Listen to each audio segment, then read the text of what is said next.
Today we're doing a non-spoiler review of Final Destination Bloodlines, the sixth entry in the Final Destination series, and the final film, sadly, of the late great Tony Todd. I was coming back from seeing Final Destination Bloodlines and I saw these cones up. That's not good, that's a little eerie. Let's see if anything unfolds because of that, like it does in the movies. Alright. If you're new here, welcome. We have some new subscribers. And if you're not subscribed, man, don't forget to like and subscribe. And don't forget to say you will. You'll get that reference after you see the movie. Okay, let's get into the positives and the negatives. First positive, the writing.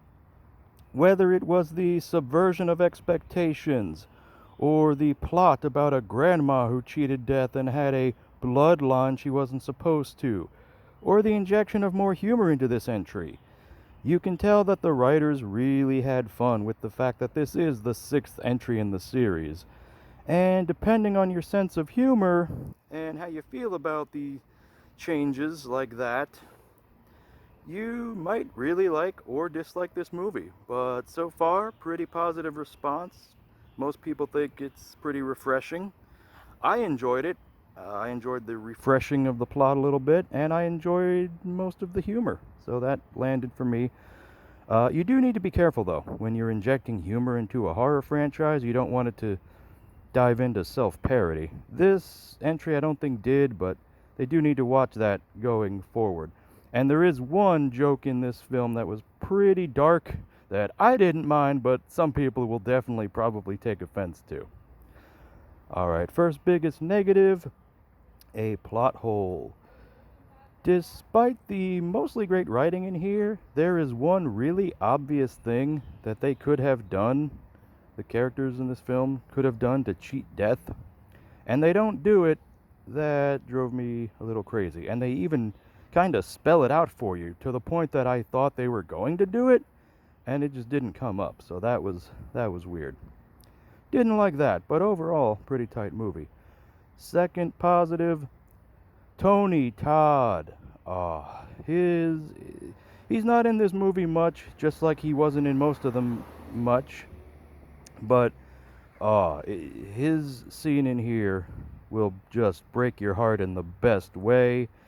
Going into this movie, I was disappointed that he couldn't go out on a Candyman movie, that he had to go out with this, and this movie changed my mind, man. This was a way better send-off for him, whether they intended it that way or not. And the way they wrote this was so perfect. It's almost like they had to know he was sick when they shot this. Like they had to, otherwise this is just really creepy. But yeah, his performance is great.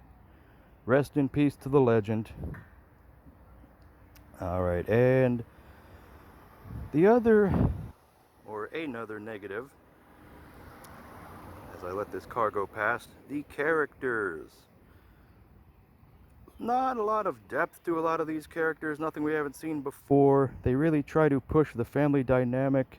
I like two of the brothers' relationship, and I did like the grandma, both when we saw her in her younger form and as a grandma, but the other characters, pretty standard horror characters. Didn't care for them too much, but that's alright.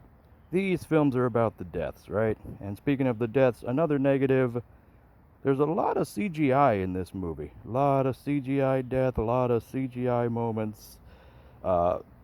If you're anti-CGI, if you like your effects practical, you probably won't like that. You probably won't like that in the movie. Personally, I'm not too bothered by that. I think movie fans are kind of spoiled these days. We used to watch movies and go, oh man, that was cool. I know that's not real, but how did they do that? Now we watch them and go, I can do that on my iPhone at home. I can do better than that.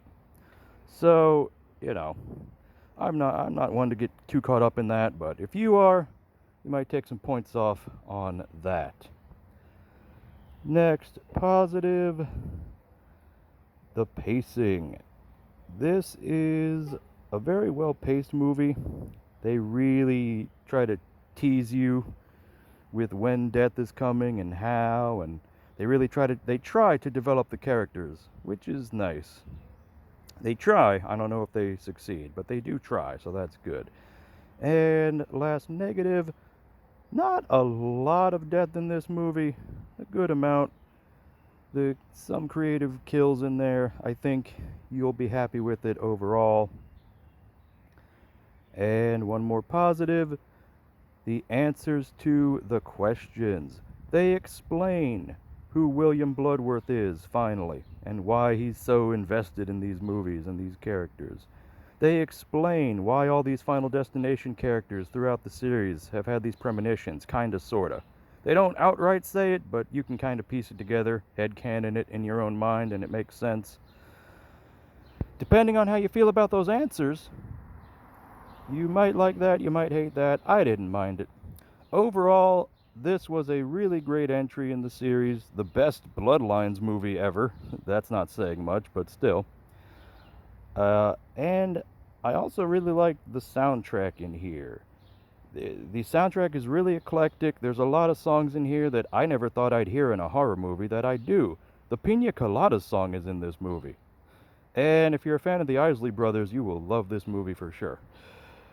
Alright, and all in all, this was a good entry, and I think you will have a fun enough time watching it in theaters. My theater was clapping at the end. So I hope everyone enjoys Final Destination Bloodlines. We'll be back soon, so come back soon and take another bite of the GeeKlare.